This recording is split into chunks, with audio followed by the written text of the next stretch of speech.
Hello students, welcome to Online Study for You, one-stop solution for all your placement needs. Today, I am going to discuss a very important topic, that is TCS NQT previous year MCQs. These questions are from set 3 of 2019 NQT test. So we'll be doing multiple choice questions. Without wasting much time, let's move ahead with the first question. So as we can see in the very first question, it is written, in the following scenarios, when will you use selection sort? So before going for this question, reading out the scenarios, what I want to tell you about selection sort is it all depends upon the keys, right?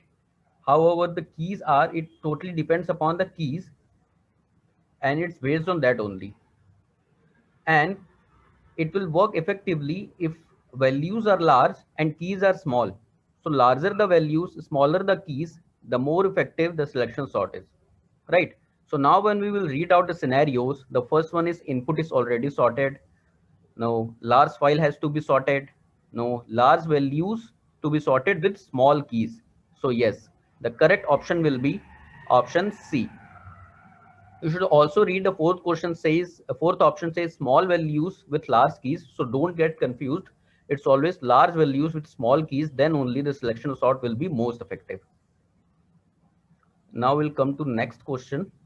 I've created out in an MS Word file, right? So this question says there is a given array 3, 4, 5 to 1, some jumbled numbers. The number of iterations in bubble sort and selection sort are. So here I would like to tell you that bubble sort, if the array is not sorted, unsorted array, the bubble sort takes n number of iterations. Okay. And selection sort does n minus 1, where n is number of elements inside the array. So here, if the length of array, the number of elements are 5, then bubble sort will do 5 iterations, whereas the selection sort will do n minus 1, that is 4 iterations. So here the correct option will be option A, that is 5 and 4. Here I can use this annotation also, so I can mark these things. Spotlight draw. Okay, I can take this. Hope this will work. Yeah. So this will be 5 and 4. Okay. Now we will move to next.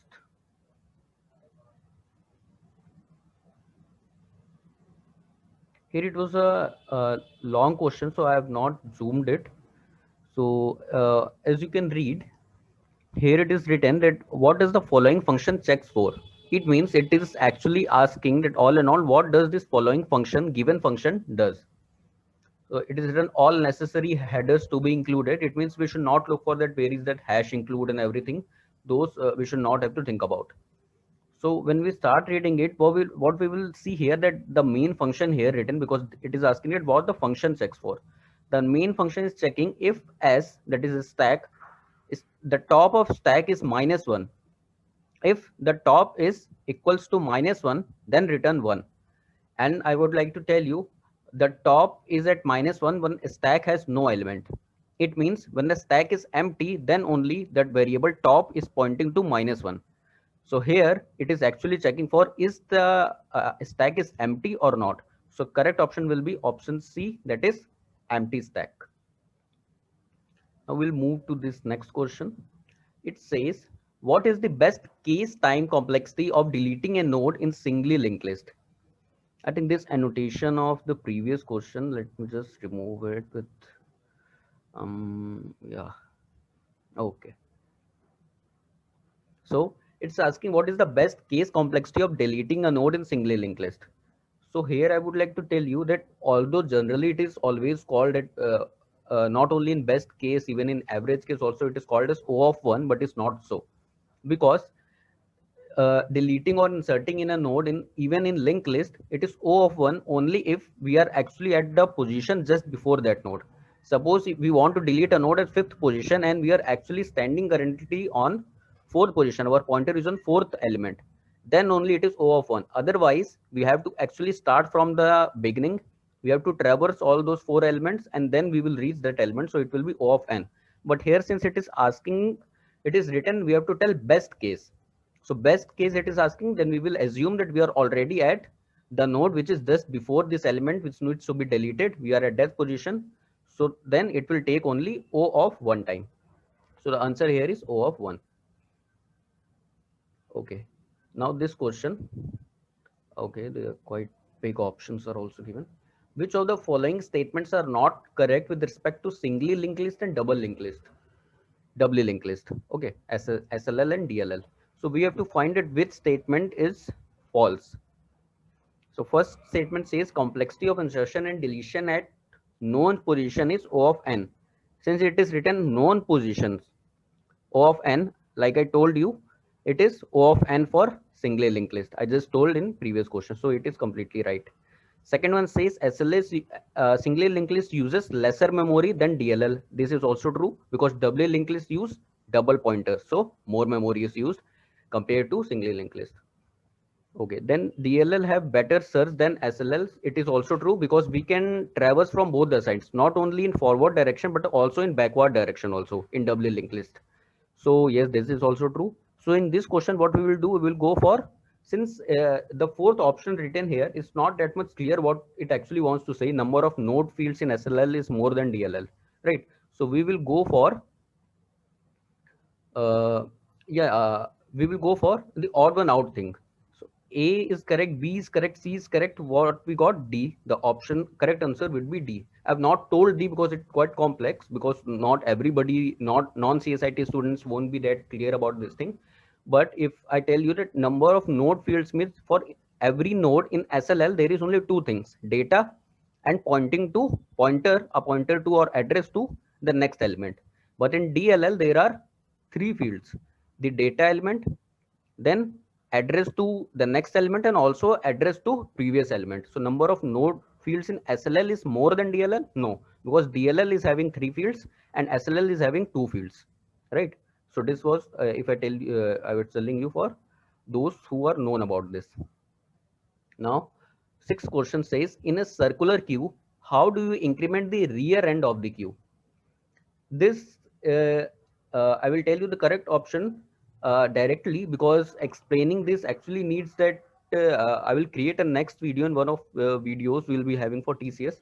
I'll be creating a one for particularly these queues, linked list, circular queues. There I can explain you in depth, because here you won't be understanding even if I'll be speaking. So because these things are something we have to learn also. For example, in stack, we have to learn that if top equals to -1, then stack is empty. Then why only we will able to do the second, third question. Similarly, here also, the correct option is rear plus 1 modulus capacity. This we have to do when we have to do some increment at the rear end of the queue. So before moving ahead, I want to tell you here about some material which we have especially prepared for you guys, so that you can do good in your test. So what you need to do only, you have to just search our YouTube channel name on Google, that is Online Study for You, and then going to this very first link. Now friends, I will take you through the quiz contest. So friends, if you click on the quiz contest, then we have quiz here.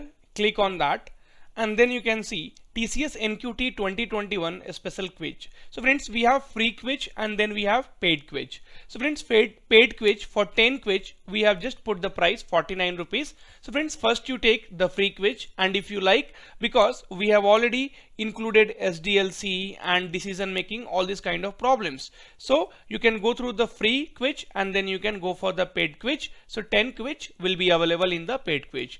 And friends, we have also released the TCS NQT crash course, and that is just for 249 rupees. So friends, in this 4-5 days, if you go through these courses, then there is a huge chance that you are going to crack the TCS examination like last year, where we had given more than 5,000 results.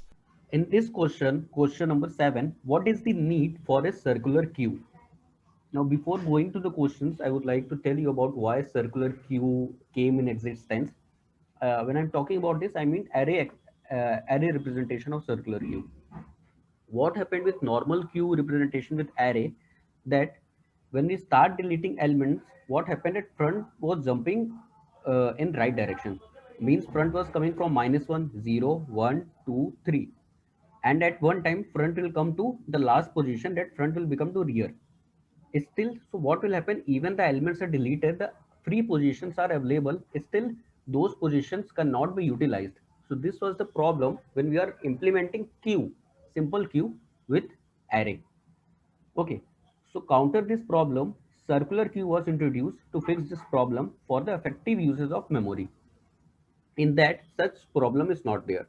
I would also like to tell you that if queue is implemented, a simple queue is implemented using linked list, then there is no such problem. But in representation of simple queue using array, this problem arises that even space is left, space is remaining, still front becomes equals to rear, and it says that there is no memory. So now we will come to options, that what is need for a circular queue. Option A says effective usage of memory. This is what we have just learned. So this is the actually correct option. But we will read about other other options as well. Easier computations. So when it comes to computation, it is actually what stack helps us in. Okay, in fixed to postfix conversion and those things. Delete elements based on priority. That is for priority queue, not for circular queue. And then implement LIFO principle in queue. For that also, circular queue can't be used for implementing LIFO in queue. Okay, so because that can be easily implemented normally also, not, it is not something like circular queue is helping us in. So here what we are doing is effective usage of memory. This is the correct option, option A for question number 7. Now we'll move down for next question. What we will see here, stacks do not find their applicability for. Whenever you see the word applicability written, it is only asking for application. So what is written here, it is saying that where is the place among these four options where stack does not have its application, or which of this option is not an application of stack. So first one is simplification of an arithmetic operation is postfix form. It is absolutely correct. It is an application of stack. Recursion is an application of stack. Anything it would be reversing a string or something like that, that is also application of stack. That I'm giving you some extra knowledge. Conversion, infix to prefix, infix to postfix, this is also application of stack. Now here we can see allocation of resources by an operating system. So this is actually application of queue, not stack. Okay, because then there we will do which comes first. According to that line wise, we will give the allocation of those resources. So the correct option here would be option D, because this is not an application of stack but actually of queue. In question number 9, which data structures find their applications in BFS and DFS traversal mechanism on a tree? So for DFS, that is depth first search in a tree, stack is used, and for breadth first search, okay, like a level by level traversal, what we use is queue. So in these type of questions, what you should notice, that here it is written respectively, means in option also it wants you answer in these series only. Like it is asking for BFS and DFS and written respectively, so you should also, the answer should be also in the same series, like first queue and then stack. So where we find it, queue stack. If we will find somewhere written stack queue, then that won't be the option. Okay, queue stack. So option B is the correct option. Now here we have a code is written. We have to tell that which is the correct option. What will be output if we will compile and execute following C code? Hash includes stereo.h, and we have main function here. It's a character pointer named as str. Hello world is inside it. Now see what is happening. In printf percentage %d, and inside that again a printf is there. Now what will happen? The control will reach in this printf, and then from that place it will reach here. What will do, when it will read this line, it will print str, the value of here. So it will print hello world. Okay, that's okay. What it will print hello world? Let me write it here. Okay, so it will print, sorry, yeah, in lowercase, hello world. It is also in lowercase. Okay, hello world. Now I would like to tell you what printf returns. Printf returns number of characters it has printed. Here it has printed number of characters 11 because this blank space is also considered as an character in C language. So this printf will be, this statement will execute, hello world will be printed. After that, what printf will return? Printf will return number of character it has printed, that is 11. So this printf will finally get what? This will get here, after this execution, everything executed, this will get here 11. Like you can assume it in this way. And then this 11 will be also printed. So option D is the correct option for this question. So for option 10, correct option is question 10, correct option is D.